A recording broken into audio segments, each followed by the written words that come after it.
ঐতিহাসিক জামারশালা ঈদগাহ মাঠের সম্মানিত সভাপতি, উপস্থিত মুসলিয়ান, উপস্থিত আমাদের হুজুর, সভাপতি হল সালাম, আসসালামু আলাইকুম ওয়া রাহমাতুল্লাহ। আমরা আগামী দিনে আশা করব এবং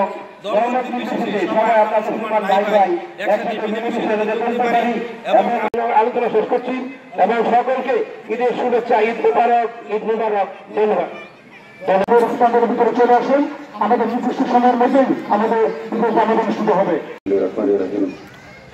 আজকে ঈদ উল ফিতরের নামাজে উপস্থিত জামারশালা ঈদগাহ মাঠের মুসলিয়ান, উপস্থিত আসলে মুরব্বিয়ান, উপস্থিত ব্যক্তিবর্গ, উপস্থিত আমার বন্ধু ও সহপাঠীবৃন্দ, প্রত্যেকে আমার ঈদ উল ফিতরের শুভেচ্ছা।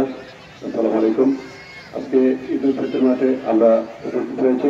আমাদের নামাজ সকাল 10টায়, নির্দিষ্ট সময়ে আমাদের হুজুর আছেন, নির্দিষ্ট সময়ে নামাজ অনুষ্ঠিত হবে। আমাদের এই মাঠটা আপনাদের জন্য আমরা এখনো প্রস্তুত করতে পারিনি। আমাদের অল্প সময়ের মধ্যে যতটুকু সম্ভব আমরা বসার ব্যবস্থা করেছি। তবে আমি আশ্বস্ত করতে চাই, আগামী ঈদুল আজহার নামাজ আমরা ইনশাল্লাহ এই মাঠ প্রতি আমরা ব্যবস্থা করবো, আপনাদের বসার ব্যবস্থা করব। আজকে আপনারা একটু কষ্ট করে নামাজটা আদায় করবেন। অনেক লোকজন এখানে উপস্থিত হয়েছেন, অনেকের মতো কষ্ট করে পিছনে নামাজটা আদায় করতে হবে। এই জন্য আমরা এলাকাবাসীর পক্ষ থেকে আমি আন্তরিকভাবে দুঃখিত। আমি আমার কথা আর বাড়াবো না, আপনাদেরকে ঈদ উল ফিতরের শুভেচ্ছা জানিয়ে أعوذ بالله من الشيطان الرجيم بسم الله الرحمن الرحيم نحمده ونصلي على رسوله الكريم أما بعد। উপস্থিত মুসলিয়ান, রাজনৈতিক নেতৃবৃন্দ, অনেক আলেম, শিক্ষক, ছাত্র, এলাকাবাসী সকলের প্রতি রহিল আমার সালাম, আসসালামু আলাইকুম।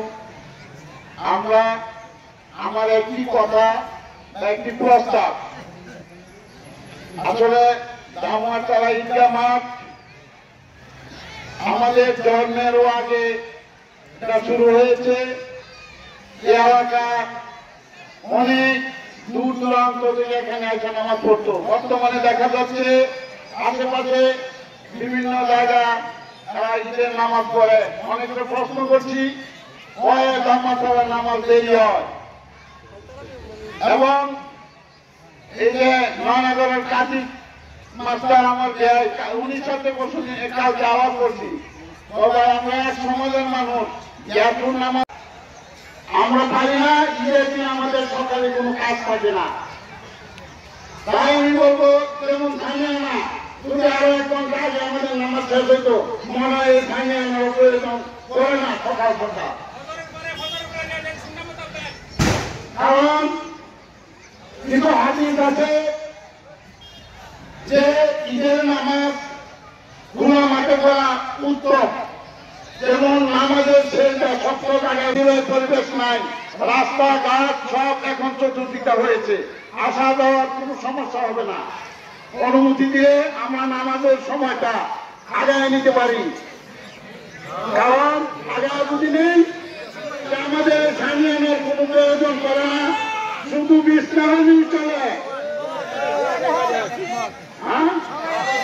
তারপরে অন্যদের সাথে কাজ নিয়ে আমাদেরকে প্রতিপন্ন করে বিভিন্ন জায়গায় ছোট ছোট ঈদগাহ স্থাপিত করতেছে, এখানে নাকি দেরি হয়। আমরা যদি ইচ্ছা করি ফজরের পরে, ফজরের নামাজের পরে ঈদের নামাজ পড়া কত শুরু হয়, আমরা তত আগে পড়তে পারি, পারবো তো? আচ্ছা যাক, করে না, এখনো জানাবো।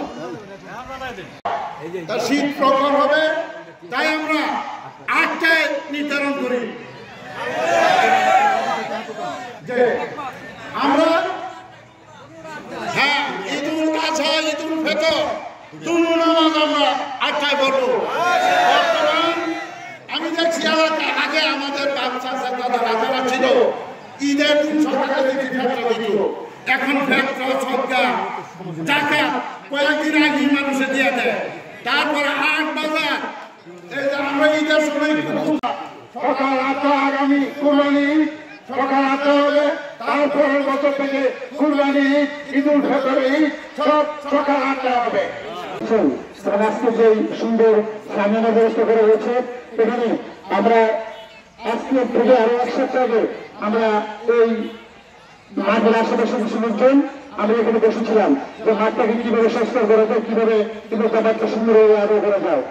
তখন আমরা বসার পরে সিদ্ধান্ত নিয়েছি, প্রতি বছর আমরা দেখেছি যে আমরা জামাতে অনেকে বলে যে আমি আগামীতে 1000 টাকা দিব, 500 টাকা দিব, 2000 টাকা দিব, পরবর্তীতে টাকা করে কালেকশন আর হয় না, টাকা আর কেউ দেয় না। বিকজ জামাত শেষ, জামাতের মতো করে 2 জনকে চলে যায়, কেউ টাকা দেয় না।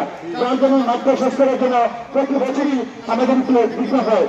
তার জন্য আমরা গত 1 সপ্তাহ আগে ঈদের জামাতের দিন কোনো কালেকশন করা হবে না, সেই মর্মে আমরা গত 1 সপ্তাহ আগেই আমাদের মাঠ সংস্কারের জন্য আমাদের কিছু হলুদ বিতরণ করেছিলাম, যারা ওটুকে এই মাঠকে সংস্কার করেছেন। الذي أرسله حين شاء الكفر في البلدان صلى الله عليه وعلى آله وصحابه ما لمع الثمران وثاقب المروان. الله أكبر لا إله إلا الله والله أكبر لله الحمد. بحى بهم ملائكته فقال يا ملائكة ما جزاء قال ملائكة عابده أمائي قدوا